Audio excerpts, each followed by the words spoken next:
death is coming for Negan, man. They're gonna wound us up. They're gonna, make us catch feelings for him, and then we gonna knock you off. Darryl, I think you made a mistake letting her go, but please, when you get the chance next time, cut this bitch throat.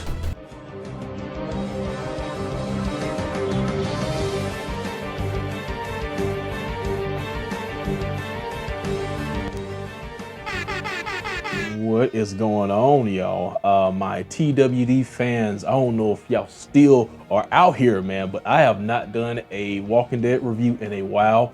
I haven't done anything since the Pike scene, y'all. That was probably still one of my highest videos on here. I think it's sitting probably like around 5K right now. Some people liked it, some people didn't.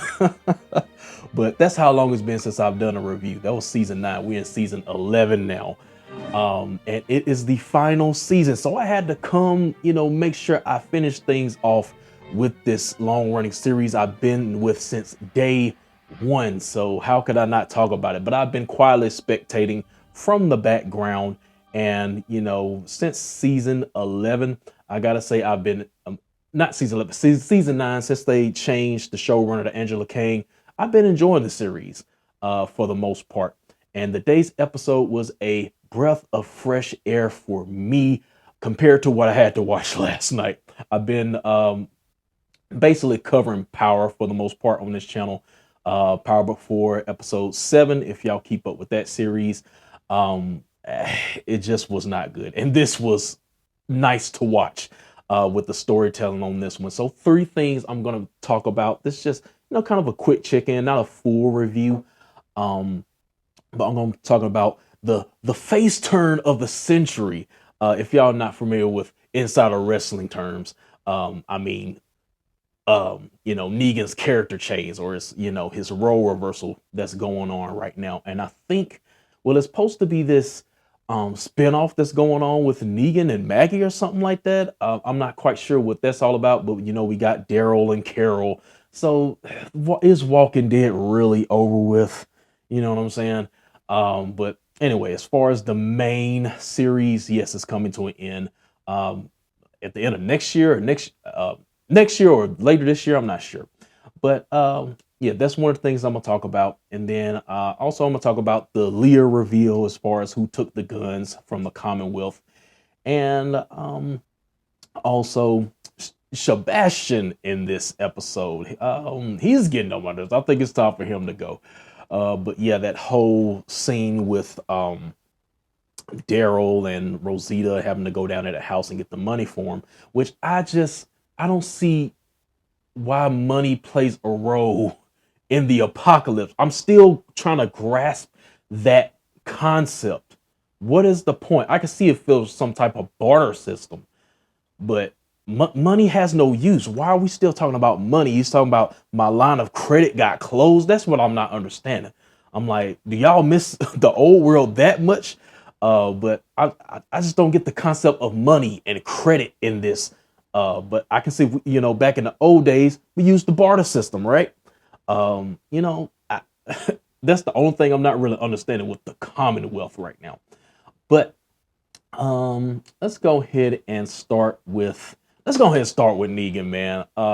I gotta give kudos. This man has probably one of the reasons why TWD failed as far as season 8, him killing one of the major characters off, and kind of coming full circle with his son, Glenn's son, Hershel. Then he shows up in this episode, and him and Negan get to talking, and then he asks Negan, were you a bad man? And Negan says, I used to be. A bad man killed my father. And then, he pulled the gun out on him. So I thought this was a great exchange right here. Like I said, full circle. But I do think we're kind of getting this, because I haven't done my research on this spinoff. I don't know if this is some stuff they did. Is this going to be after the show? Is this going to be like in between, the timeline, right? I'm not sure what this is supposed to be, but I do think it's kind of a foreshadowing. I see what y'all doing Walking Dead.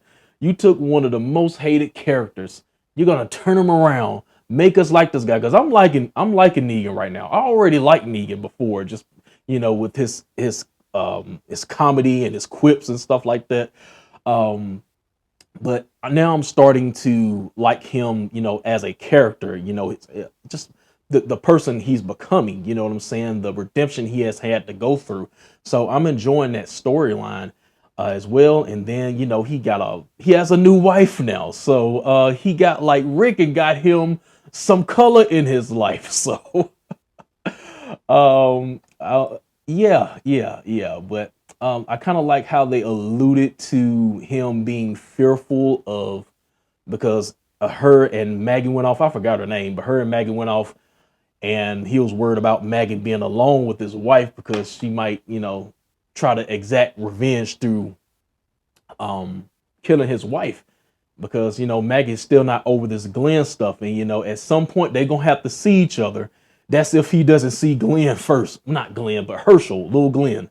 So we had that going on, and then I'm liking the relationship with him and Lydia.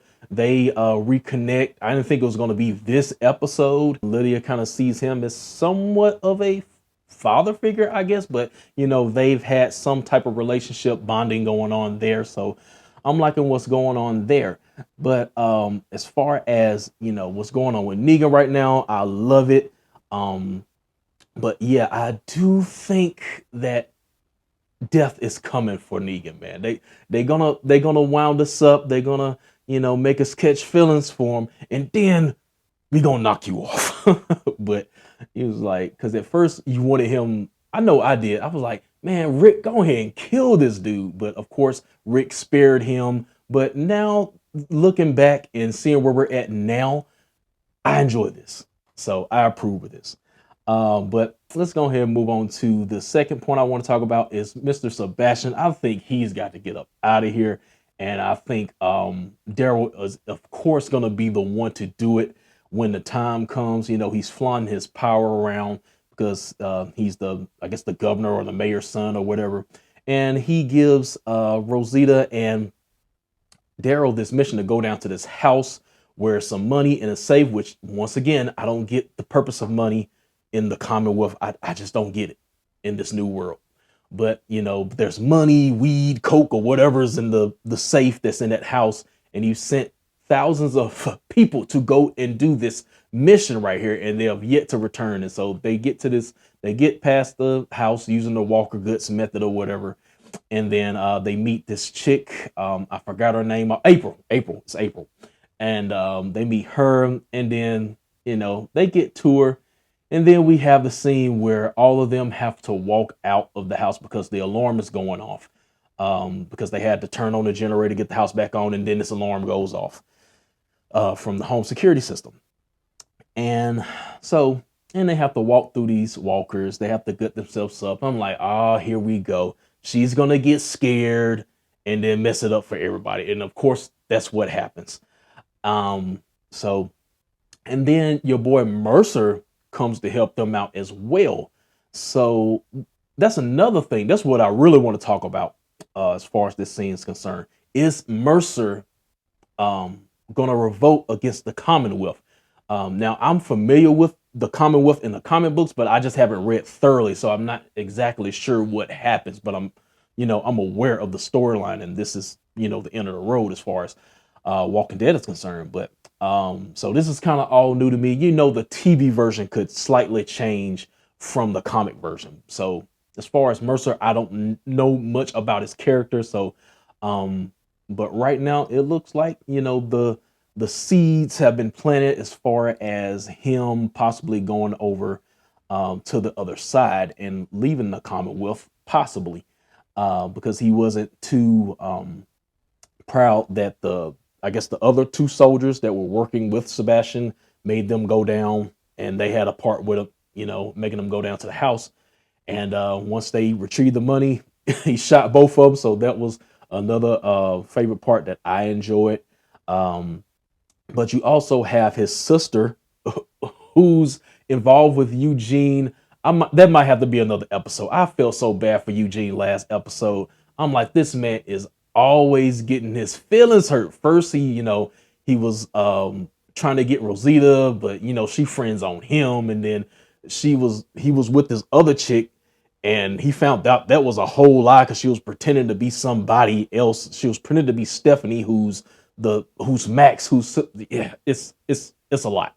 But yeah, but hopefully your boy has finally found love, man. So him and Max, um, so hopefully they, you know, go somewhere with that. But Max is gonna be in Mercer's ear, looks like next episode, and that could kind of lead further to his change, um, or his him leaving the Commonwealth. Okay. And then let's get to the last part of the episode, which was the Leah reveal, because we were trying to figure out who took these guns from the Commonwealth, and they're at the building where Negan is now held up at with his new crew or whatever. And you know, they think they took the guns. Of course, they didn't get any answers out of them. And then I guess I might as well get to it. Your boy Toby, who was one of the generals of the Commonwealth. He was a pretty bad dude, man. But as far as a villain, I liked him. But his reign was short lived as Aaron got him a kill in this episode. He shot him, and then he fell off the roof or whatever, and then he landed down where he had kicked up. He was throwing the older people off the building, and then so he kind of died in poetic justice, so to say. With the walkers eating him next to, well, the walkers that ate him were the people that he threw off, I think. But anyway, so yeah, so we go to the end of the episode, and it's revealed that Leah is the person that killed that little squadron or whatever and took the guns. And I'm just like, look, this Leah thing is getting just outplayed. I'm tired of her character, man. Let's get her out of here. I think she had a good run with the whole Meridian, in that storyline, the Reapers or whatever. And I just don't understand why Darryl let this chick go. I was just like, you should have got rid of her right there. And I was like, oh man, you know, when you let somebody go, they're gonna come back and bite you in the butt later down later down the line. And that's what's going to happen. Now, what is she going to do with these guns, you know, by herself? Is she getting her another crew? You know, what does she plan on doing with this, you know, supply that she has? So Darryl, I think you made a mistake letting her go, but please, when you get the chance next time, cut this bitch throat. I want you to cut her throat. Don't shoot her, cut her throat, and then stab her in the head. But anyway, guys, that has been my Walking Dead season 11, episode 13, I believe, or 14. I did not look up before I did this review, y'all. I'm sorry. But anyway, give y'all thoughts down below on what y'all thought about today's topics. And I might see y'all for next episode. I still haven't figured out if I'm going to do these consecutively, or, you know, I might wait until the end of the season and do like a wrap up, and then when part 3 comes on, you know, I'll make sure to do every episode then. But I'm still figuring that out. But you know, if y'all want more of these, let me know down in the comments below. Hit that like button, let me know you did like this video, and if you haven't yet, subscribe to the channel. And that'll be it for me, man. See y'all next time. Peace.